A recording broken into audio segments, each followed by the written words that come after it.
Assalamualaikum warahmatullahi wabarakatuh.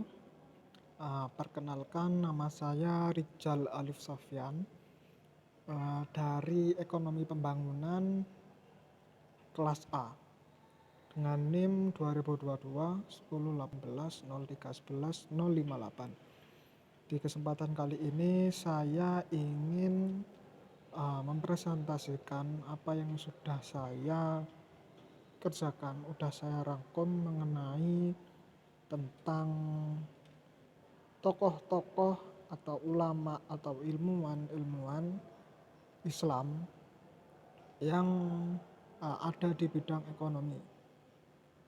Berikut PPT yang akan saya sampaikan.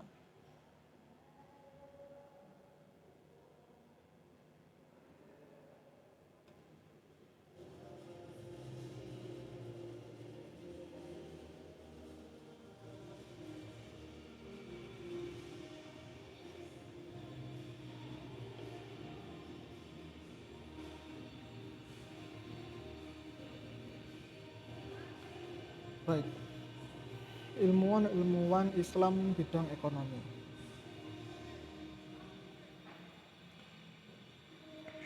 Ya, tokoh atau ulama atau cendekiawan atau ilmuwan Muslim memberikan banyak kontribusi terhadap kemajuan ekonomi Islam. Salah satunya saya ambil dari buku yang berjudul Sejarah Pemikiran Ekonomi Islam yang diterbitkan oleh Departemen Ekonomi dan Keuangan Syariah Bank Indonesia. Pada tokoh yang pertama ada Ibnu Khaldun, kemudian yang kedua ada Abu Yusuf, kemudian yang ketiga ada Ibnu Taimiyah, yang keempat ada Al-Maqrizi, yang kelima adalah Kinalizade Ali Chalabi.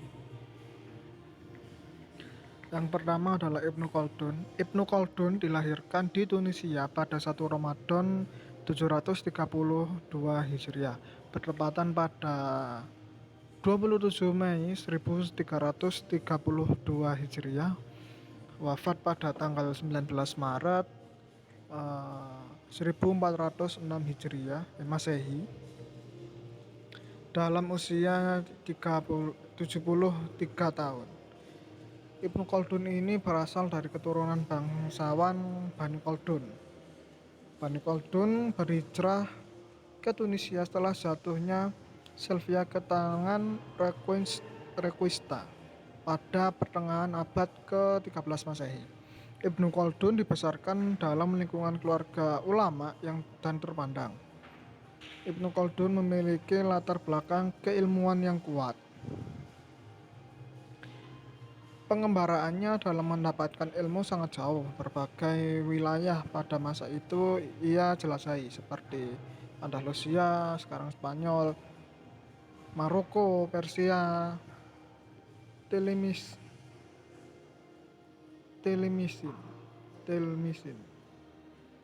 Aljazair. Kemudian Ibnu Khaldun ini ekonomi Islam klasik. Yang satu ini memiliki kepakaran dalam berbagai ilmu seperti fikih, sejarah, dan sosiologi.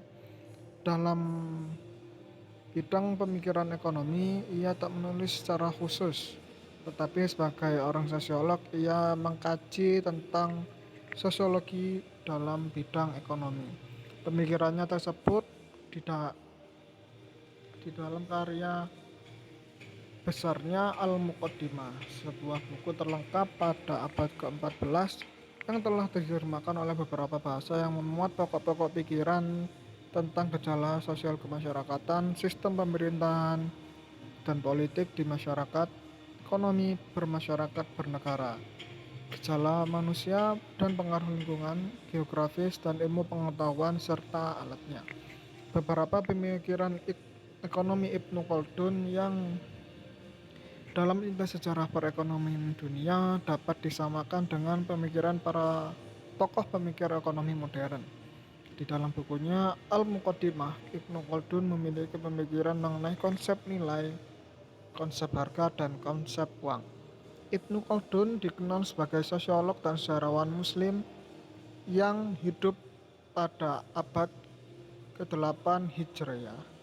Konsep ekonomi sudah ia bahas meliputi nilai, harga, uang, pertumbuhan, pembangunan, distribusi, keuangan publik, sewa, siklus bisnis, politik, serta manfaat perdagangan.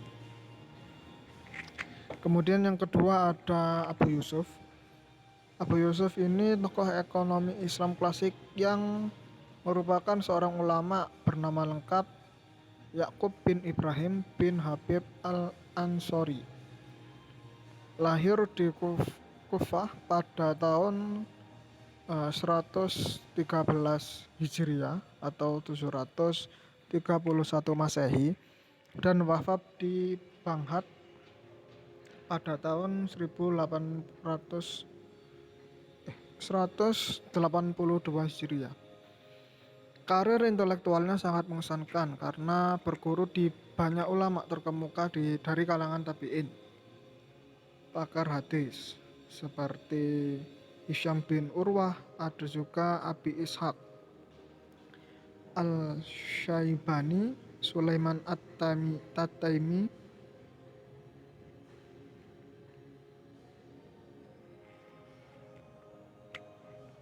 Muhammad bin Ishaq bin Yasar, Yahya bin Sa'id Al-Ansori, dan Atta bin Sa'id. Abu Yusuf adalah teman Muhammad bin Abdurrahman bin Abi Laili, seorang mujtahid ahli ro'i yang berpengalaman menjadi hakim selama 33 tahun di Kufah. Ia juga menimba ilmu selama 17 tahun dari ulama yang masyhur dengan penggunaan ro'yunya dalam berijtihad, yaitu Abu Hanafiyah, sehingga dari sinilah keilmuan Abu Yusuf dalam kajian fikih berkembang sekaligus meneruskan perjuangan mazhab Hanafi. Abu Yusuf membuktikan keluasan ilmunya yang didapat dari guru-guru dengan pengalaman sebagai hakim profesional di pemerintah Abbasiyah. Meski demikian, ia juga banyak mengambil pendapat dari Abu Hanafiyah. Kelahirannya dalam bidang fikih membuat namanya diperbincangkan dan tersebar bahkan sampai kalangan istana. Karyanya masterpiece Abu Yusuf adalah kitab Al-Kharaj yang paling monumental. Penyusunan kitab menggunakan metode bersumber dari Al-Quran dan hadis. Kemudian dalil aqliyah atau ro'yu bertendensi pada kaidah istilah dan istihsan. Abu Yusuf juga memberikan masukan tentang pengelolaan dan pembelanjaan publik, sehingga tidak hanya penjelasan tentang sistem keuangan Islam, tetapi juga membangun sistem yang realistis, kontekstual dengan kondisi ekonomi. Yang ketiga ada Ibnu Taimiyah. Ibnu Taimiyah ini tokoh ekonomi Islam klasik bernama Taqiyat Did Abu Abbas Ahmad bin Al-Halim Ibnu Abbas As-Salam Ibnu At-Taimiyah Al-Harrani.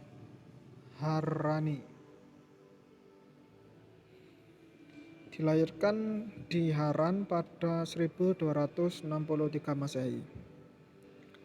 Ayahnya Abdul Al-Halim, pamannya Fakir, dan kakeknya Maj al-Din adalah orang yang hebat dari mazhab Hambali. Keluarganya terpaksa meninggalkan tempat asalnya pada tahun 1269 Masehi sebelum pendekatan bangsa Mongol dan mengambilnya berlindung di Damaskus. Pendidikan Ibnu Taimiyah pada dasarnya dari teologi Hambali.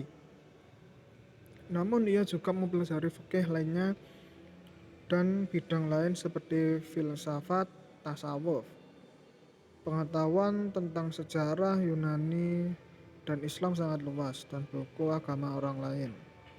Terbukti dari ragam buku yang tulis kontribusinya di bidang pemikiran ekonomi Islam. Ia menghembuskan nafas terakhir pada 26 September 1328 Masehi, mengalami kondisi yang keras selama 5 bulan. Keseluruhan negara berduka, seolah toko pengilapan dan pasar ditutup untuk menandai kematiannya. Pemikirannya di bidang ekonomi banyak dikaji oleh sarjana muslim kontemporer. Di antaranya ada Abdul Azim Islahi yang berjudul Economic Concept of Ibnu Taimiyah. Yang keempat ada Al-Makrizi,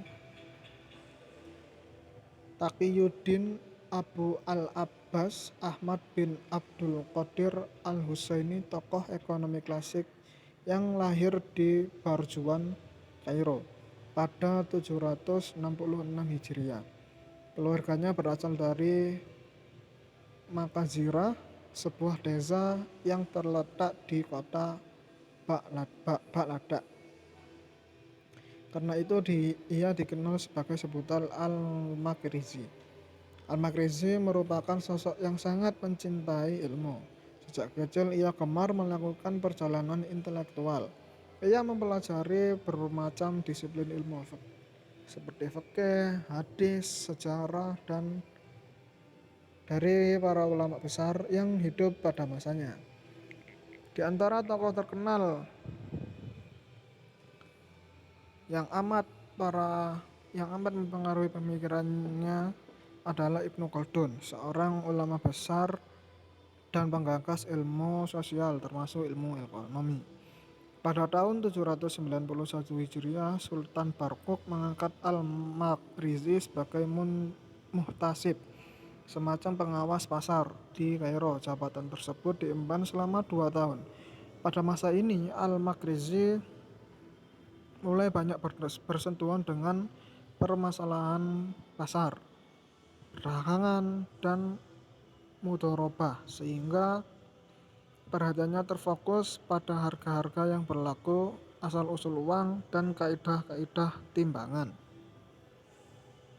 Al-Makrizi pada 811 diangkat sebagai pelaksana administrasi wakaf di Kalasinia sambil bekerja di rumah sakit An-Nuri, Damaskus. Pada tahun yang sama ia menjadi guru hadis di Madrasah Ashrafiyah dan Madrasah Iqbaliyah.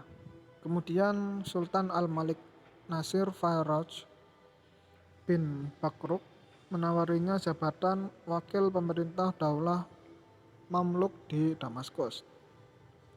Namun tawaran ini ditolak. Hampir 100 tahun menetap di Damaskus, Al-Makrizi kembali ke Kairo. Sejak itu ia mengundurkan diri sebagai pegawai pemerintah dan menghabiskan waktunya untuk ilmu. Pada tahun 834 Hijriah bersama keluarga ia menunaikan ibadah haji dan bermukim di Mekah selama beberapa waktu untuk menuntut ilmu serta mengajarkan hadis dan menulis sejarah. 5 tahun kemudian, Al-Makrizi kembali ke kampung halamannya, Barjuan, Kairo.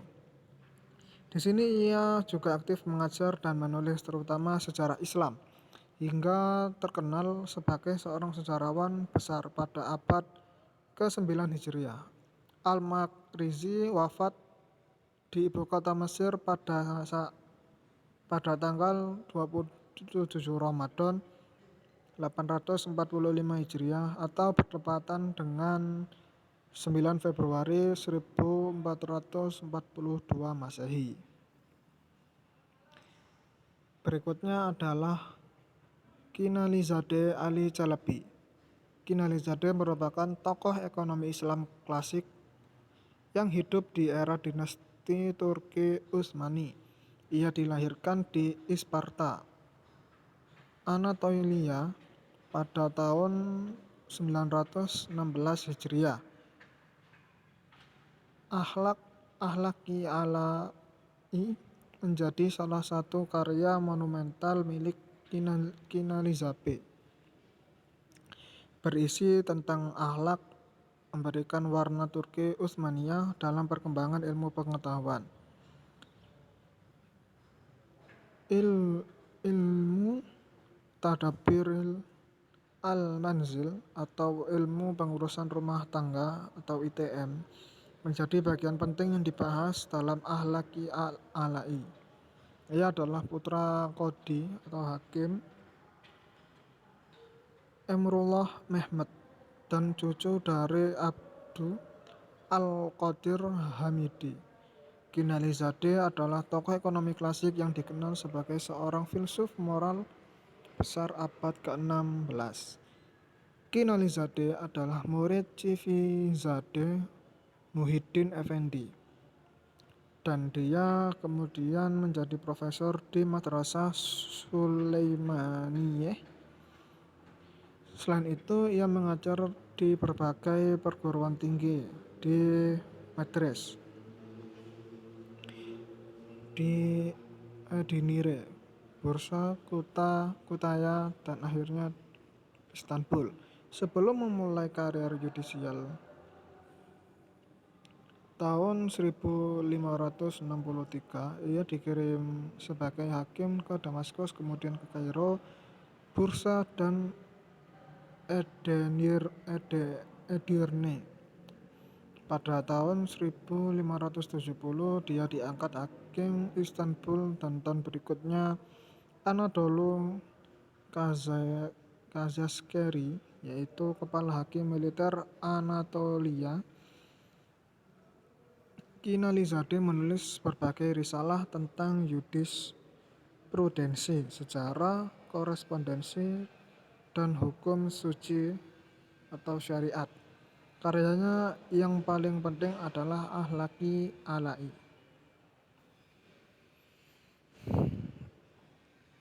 Karyanya Akhlaqi Alai merupakan proyek penting baginya yang mencakup keseluruhan pandangan etika.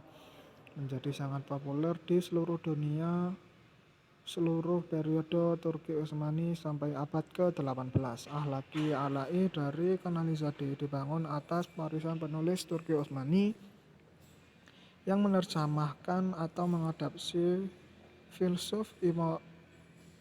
filosofi moral dan politik dari tradisi filsafat Islam dari Al-Farabi, Ibnu Sina, dan Ibnu Rushd. Dalam bukunya ITM, Kinalizade membahas terkait sifat dari uang. Ia berpendapat bahwa emas dan perak diciptakan oleh Tuhan untuk berfungsi sebagai media ukuran nilai untuk semua akumulasi kekayaan yang berfluktuasi pada mekanisme pasar. Dalam hubungannya dengan hukum, mata uang dinar dan dirham menurutnya sebagai penjaga keadilan yang disebut sebagai namus asgar, hukum yang paling rendah. Nah, berikut ada 5 karya dari 5 tokoh Islam di bidang ekonomi. Yang pertama Abu Yusuf, karyanya Kitab Al-Kharaj yang memuat kajian tentang sumber pendapatan negara, kharaj, jizyah, usyur, ghanimah, fa'i, sedekah, dan zakat sesuai dengan keperluan dalam pengelolaan Baitul Mal saat itu. Kemudian Ibnu Taimiyah dengan karya Majmu' Fatwa yang berisi masalah fatwa-fatwa yang menjawab berbagai permasalahan dalam agama Islam. Ia juga mempelajari fikih lainnya dan bidang lain seperti filsafat dan tasawuf. Pengetahuannya tentang sejarah Yunani dan Islam sangat luas, terbukti dari ragam buku yang ia tulis. Kemudian Ibnu Khaldun dengan karya Al-Muqaddimah. Dalam karyanya, Ibnu Khaldun memiliki pemikiran mengenai konsep nilai, konsep harga, dan konsep uang. Konsep ekonomi yang sudah ia bahas meliputi nilai, harga, pertumbuhan, pembangunan, distribusi keuangan publik, sewa, siklus bisnis, politik, ekonomi, dan manfaat perdagangan. Kemudian Al-Makrizi dengan karya Mawais wa al-I'tibar bi al-Hitat wa al-Adha.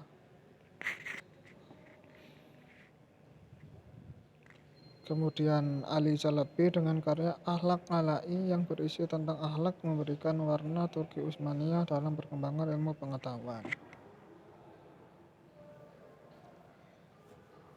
Nah, demikian yang bisa saya sampaikan pada presentasi hari ini. Kurang lebihnya saya memohon maaf.